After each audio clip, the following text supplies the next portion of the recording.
विद्यापीठ के छात्रों द्वारा आज आपका स्वागत किया जा रहा है, क्या कहना चाहेंगे? देखिए, आज हमें निजी कार्यक्रम के तहत बनारस आने का मौका मिला, जहां हमारे इकाई अध्यक्ष अभिषेक यादव ने स्वागत किया, सम्मान किया। इसके लिए मैं धन्यवाद देता हूं। और साथ ही साथ पूरे उद्देश्य, आज सबसे ज़्यादा अगर खस्ता हाल किसी का है तो शिक्षा का है। आप उठाकर देखिए, शिक्षा व्यवस्था भारतीय जनता पार्टी इस सरकार में सबसे निचले स्तर और निम्न स्तर पर चली गई है। भारतीय जनता पार्टी नहीं चाहती कि नौजवानों को शिक्षित हो पाए, नौजवानों को रोजगार मिल पाए। तो ये भारतीय जनता पार्टी की फिलौटी है। आप देखो, भारतीय जनता पार्टी लगातार नई शिक्षा नीति की बात करती है, भारतीय जनता पार्टी नौजवानों की नई शिक्षा नीति की बात करती है, लेकिन कभी उन्हें देने के लिए रोजगार नहीं है, उनके पास देने के लिए नहीं, कोई उनकी शिक्षा की कोई नीति नहीं है। आज शिक्षा की बात करें, देश में हिंदुत्व की बात हो रही है, सनातन की बात हो रही है। देखिए, ये भारतीय जनता पार्टी का एजेंडा है, मैं अभी भी बता रहा हूँ। और राजनीति में आने वाले लोग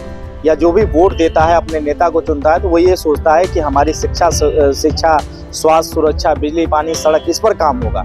लेकिन जब से भारतीय जनता पार्टी आई है, ये केवल हिंदू, मुस्लिम, मंदिर, मस्जिद और इन्हीं सब चीज़ों पे चुनाव लड़ना चाहती है। लेकिन अब देश का नौजवान, देश के लोग और ये पीढ़ी के जो लोग हैं, वो पूरी तरीके से जाग चुके हैं। और जिस तरीके से भारतीय जनता पार्टी अपने मंसूबे को चलाना चाहती है, अब इस बार चलने वाला नहीं है। अभी आपने देखा, उपचुनाव में भारतीय जनता पार्टी ने गोली के दम पर चुनाव जीतने का काम किया। ये हालांकि जनता ने फिर भी वोट करने का काम किया।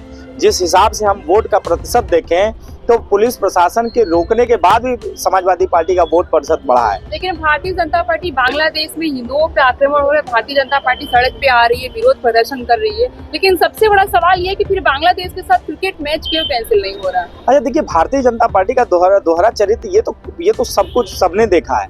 भारतीय जनता पार्टी ने लगातार नौजवानों को भ्रमित करने का काम किया है। आप बताइए, बांग्लादेश में जो घटनाएं हो रही हैं, क्या उससे कहीं ज्यादा घटनाएं अपने देश में नहीं हो रही हैं? आप उठाकर देखिए, किस तरीके से पीड़ित किया जा रहा है छात्र और नौजवानों को।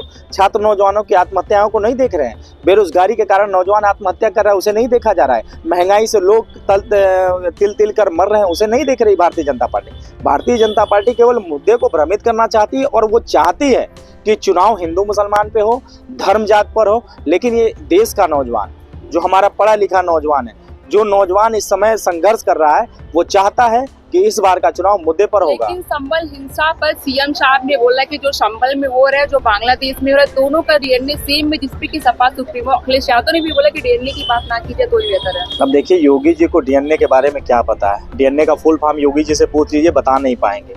वो डीएनए की बात कर रहे हैं, लेकिन डीएनए के बारे में पता नहीं है। क्या उनसे पूछिए कि जिस मुद्दे पर आपने चुनाव लड़ा था, क्या वो मुद्दा जीवित है आज के आपके इस सरकार में? क्या रोजगार का क्या हाल हो चुका है, शिक्षा का क्या हाल हो चुका है, उस पर कोई दिक्कत नहीं। और ये जो संभल में घटना हुई, ये भारतीय जनता पार्टी द्वारा कराई गई हिंसा है, क्योंकि वहां के डीएम, एसपी ये लगातार उस हिंसा को आग देने का काम किया। और जिस तरीके से उस दौरान, हिंसा के दौरान जो वार्तालाप किया है एसपी ने और डीएम ने, वो सीधे सीधे तौर दिखाता है कि भारतीय जनता पार्टी के कार्यकर्ता के रूप में वहां का प्रशासन काम कर रहा था।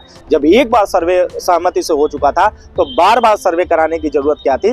तो भारतीय जनता पार्टी अपने नाकामियों को छुपाने के लिए, जो उपचुनाव में जो उन्होंने नाकामियां की थी, प्रशासन का दुरुपयोग किया था, उसको छुपाने के लिए लगातार अगल बगल जिलों में हिंसा कराने का काम भारतीय जनता पार्टी। में सपा की क्या तैयारियां हैं? सपा और पीडीए ये इतना बड़ा गठजोड़ हो चुका है कि पीडीए के दम पर इस बार उत्तर प्रदेश में नौजवानों की सरकार बनने जा रही है, आदरणीय अखिलेश यादव जी की सरकार। चंदौली सांसद वीरेंद्र सिंह जी कहते हैं कि 27 में भाजपा का जमानत जब्त कर देंगे, क्या वाकई में ऐसा हो सकता है? बिल्कुल, मैंने कहा ना, अब सपा का और पीडीए का गठजोड़ हो गया है, और 27 में नौजवानों की सरकार बनने जा रही है।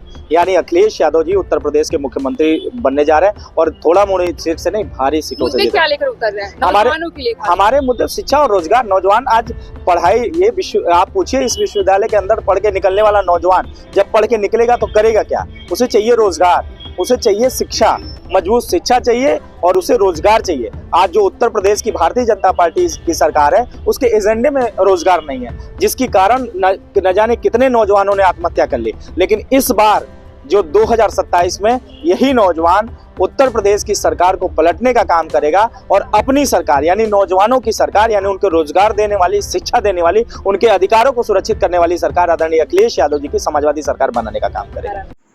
शहरी जन की आवाज नौका ही समाचार। ऐसे तमाम खबरों के लिए बने रहिए हमारे साथ।